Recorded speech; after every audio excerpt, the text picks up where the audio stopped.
there any objection? The chair hears none. The same is dispensed with and hereby approved. Majority Leader. Mr. Chairman, may we now proceed to consider the recommendation of your Committee on Justice and Judicial and Bar Council for the confirmation of the ad interim appointment of Mr. Vitaliano Napeñas Aguirre II as Secretary of the Department of Justice. I so move. Any objection? The chair hears none. The consideration of the recommendation of the Committee on Justice and Judicial and Bar Council is now in order. Majority Leader. Go ahead. Mr. Chairman, I move that Senator Lauren Legarda, Chairperson of the Committee on Justice, be recognized. Senator Legarda is hereby recognized. Senator Legarda. Mr. Chairman, our appointee today was born and raised in Mulanay, Quezon by his parents, Alfaro G. Aguirre and Maria Napeñas. He has a reputation of being a reserved yet very highly intelligent man with a sense of probity and integrity, qualities that are important in the performance of his duties in ensuring the effective, efficient, and equitable administration of justice. Prior to his years of experience as a successful lawyer, gaining national fame as counsel for the likes of Hubert Jeffrey Webb, Senator Panfilo Lacson, and then Court of Appeals Justice Benvenido L. Reyes, and many others, including, I discovered today, Senator Trillanes at a time. He was a consistent honor student and graduated as a full scholar at the San Beda College during his high school, college, and law school years. Given his humble roots, it comes as no surprise then that defending the poor and the marginalized has always been close to his heart. As a budding litigation lawyer, he began his law practice by defending farmers and fisher folks. A staunch activist since his college days, he was forced to go into hiding after a military tribunal filed a case against him on the alleged crime of inciting to sedition after the declaration of martial law in 1972. He was a recipient of awards such as Quezon Medalla ng Karangalan, Outstanding Litigator of Lex Talionis, Fraternitas in 2015, Distinguished Bedan Award in the field of law, and Bedan Recognition Award for Private Practice of Law. Dahil mahaba na po ang ating hearing at napakarami pong nasabi, iiklian ko na po ang aking sponsorship speech. It is thus with honor and privilege that your chairman endorses and moves for the confirmation of the ad interim appointment of the Honorable Vitaliano Napeñas Aguirre II as Secretary of the Department of Justice. Thank you, Mr. Chairman. Majority Leader. Mr. Chairman, I move that we recognize the second motion. Congressman Antonio Floriando. Congressman Floriando. Thank you, Mr. Chairman. Mr. Chairman and fellow members of the Commission, I rise to manifest my support for President Duterte's choice for Justice Secretary. Vitaliano Aguirre has logged almost half a century of experience in the practice of law. That, however, doesn't make him old in years, but only wise in law. Before he was conscripted for this low-paying job, which pays a fraction of his acceptance fees when he was a private attorney, the nominee practiced his profession with the energy and the exuberance of a recent bar passer. While others of his stature would have taken it easy by spending days either swinging a golf club or sipping endless cups of coffee, the nominee, if not stood in his desk while writing briefs, hops from one courtroom to another. As an in-demand litigator, he had his fair share of high-profile cases and clients, to name a few: Hubert Webb, General Napeñas, of SAF, Senator Ping Lacson, Mon Tulfo, and one city mayor named Digong Duterte.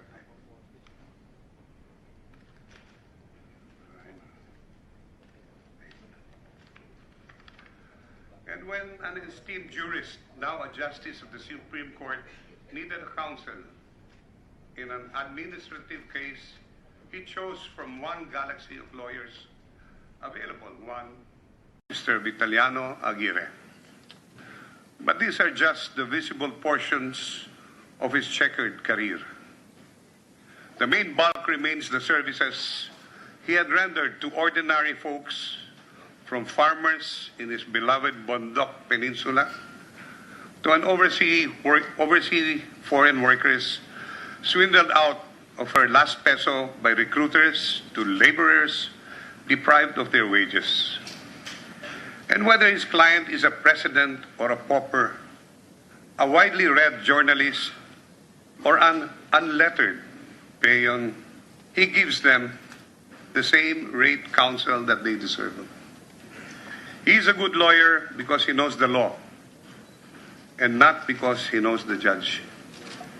So in examining his qualifications, Mr. Chairman, I looked not on his engagements that saw print or the ones that attracted controversy, like his famous Hear No Evil post, but on the cases that he had handled with neither fanfare nor fancy.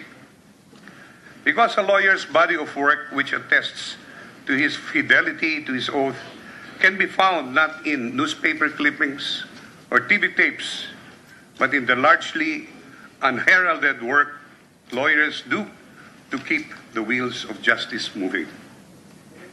And I am convinced that bulk of his work as Justice Secretary are those that don't merit news or get social media traction, but those which are far more important than the programs and pronouncements of his that get to be publicized.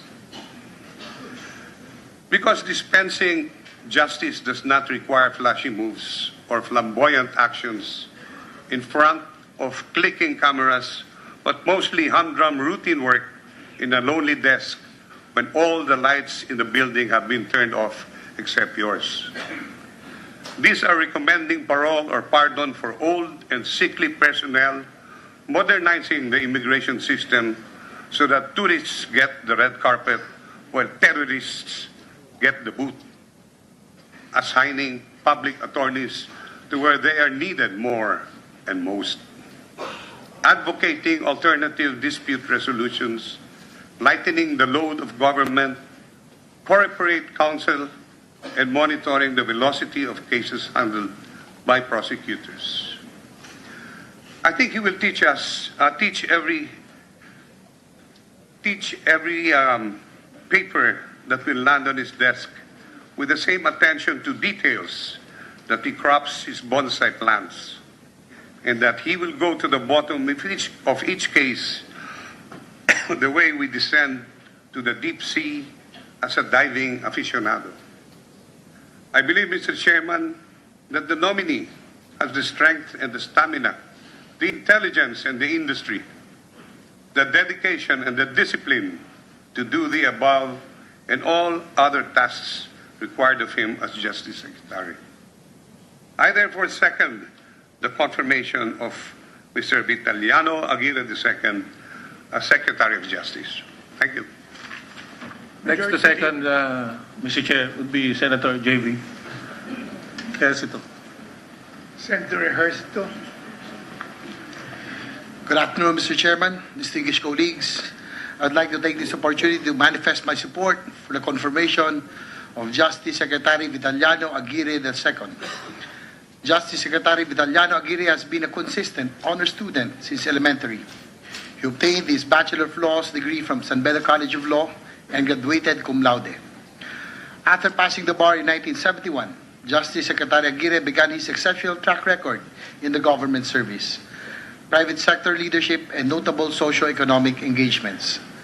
Prior to his appointment as DOJ Secretary, he was the Vice President for Legal Affairs and General Counsel of Clark Development Corporation and managing partner of several law firms. He also served as counsel to the Vitaliano Commission's fact-finding investigation of the Oakwood mutiny, among other high-profile cases.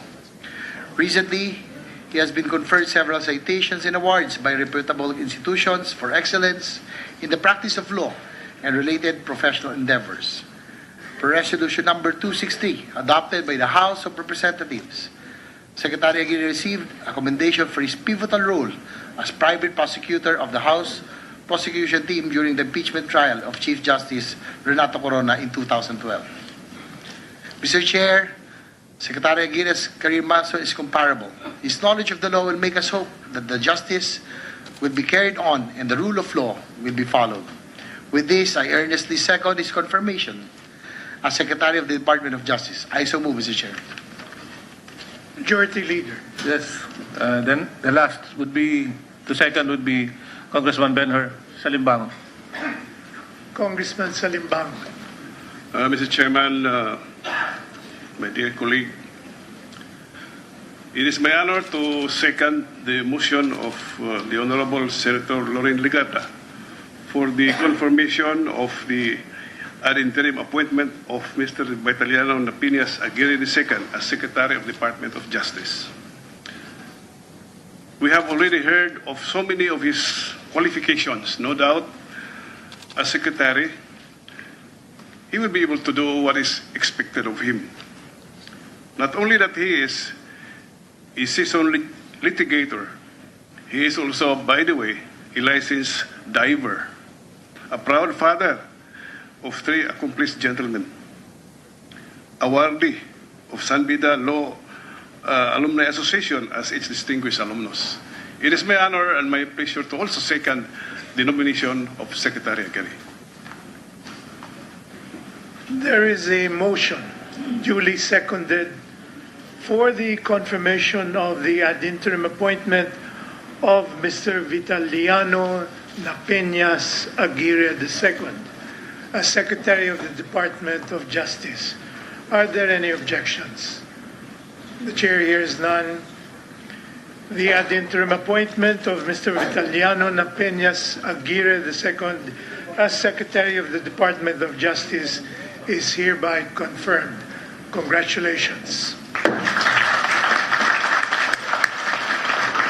Mr. Chairman, Majority. there being no other matters to discuss, I move that we adjourn. Hearing no objections, the session is hereby adjourned.